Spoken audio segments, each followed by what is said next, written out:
quick disclaimer before this video starts. These trades take place after the gameplay you will see on Sunday. I'll mostly try to keep it realistic and have these Lakers talk shows involving trades after the game that were played with the people who might have been traded or whatever. But just to test out, tweeting out, dealings with my gym and all that stuff, just to kind of give it a little test run, I decided just to do this tonight. So that is your disclaimer, and now it is time for Straight Outta LAX with your host, Kharem Johnson. What is up, everybody? This is Kharem Johnson, and we're here with our first edition of Straight Out of LAX. You can see here, Kent Bazemore has problems in the locker room, and after excruciating hours with the Bulls, the Lakers do get a deal done for Doug McBuckets. Huge deal there. Metta World Peace and Evan Turner, not productive. We're traded for Terrence Ross in a tanker.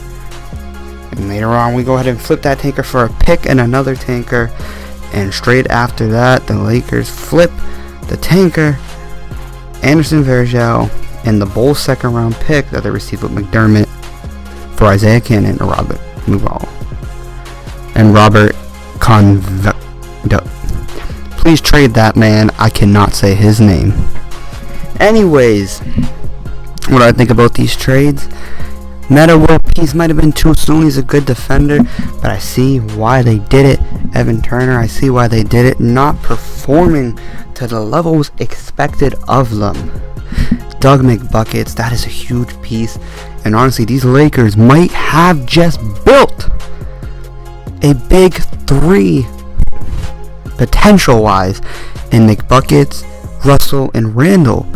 Or you could even say Russell, Clarkson, McBuckets, Russell, Clarkson, whatever combination of the three you can get. Those are really young guys with really high potential in this league, all on the Lakers roster. And you have guys like Tim Hardaway Jr., and then you have mentors like Kobe Bryant. And this Lakers team is looking good for the future.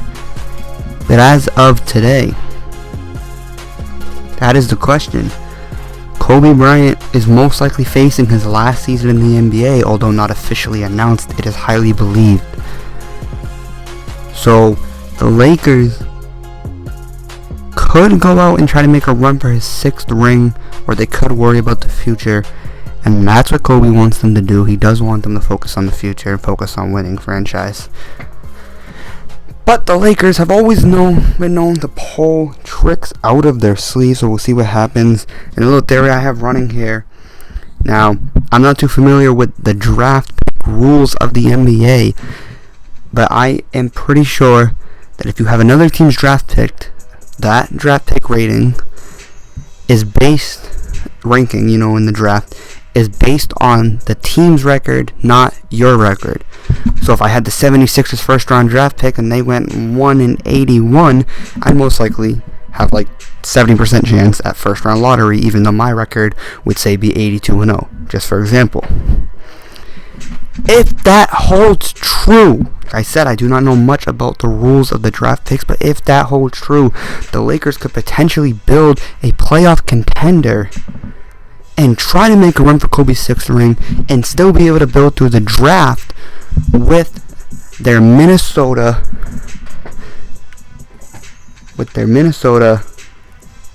and let me get my statistics up here. See what we got. Yes, what I thought. Minnesota and Milwaukee first round draft picks, both teams that could potentially make the 8th seed, will most likely have losing seasons, as they are also in bits of rebuilding stages, although further along than the Lakers, still within the losing stages of rebuilding. So those right there could both be within top 18 in the first round. And like I said, if what I said holds true, I'm not familiar with this rule. I will stress that enough. I'm going to start searching up on this rule, and I'll come back with you guys next week and let you know my thoughts on it after I read up on this rule.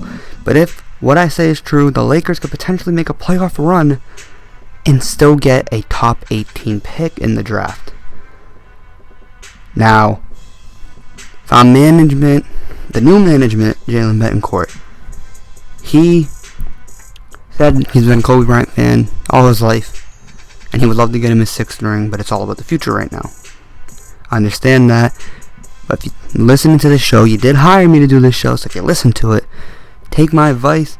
I say make a playoff run, at least attempt to get Kobe that 6th ring, whatever, but you know the rules more than I do.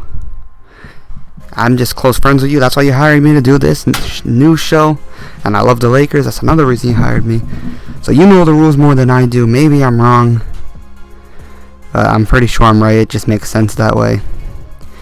Anyways, that will be all for this week's edition of Straight Out of LAX, Lakers News Station, with your host, Kharem Johnson. I'll catch you guys next week on Straight Out of LAX.